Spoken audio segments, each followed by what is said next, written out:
علاقه و محبتی است که به قوام خانواده داشته. وفاداری او به همسرش کاساندان زبان زد بود. او بیش از یک همسر اختیار نکرد و پس از وفات همسرش نیز به او وفادار ماند. داریوش بزرگ، پادشاهی عاقل و دارای اراده قوی و عزم راسخ.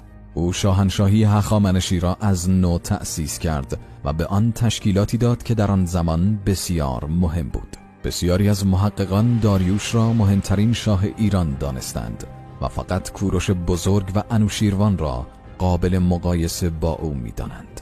وسعت شاهنشاهی داریوش از شبه جزیره هند در آسیا تا مقدونیه و رود دانوب در اروپا و از سوی مصر و لیبی و قسمتی از سودان در آفریقا را در بر می‌گرفت. انوشیروان عادل. خسرو انوشیروان پادشاه محبوب ساسانی بود که مورخ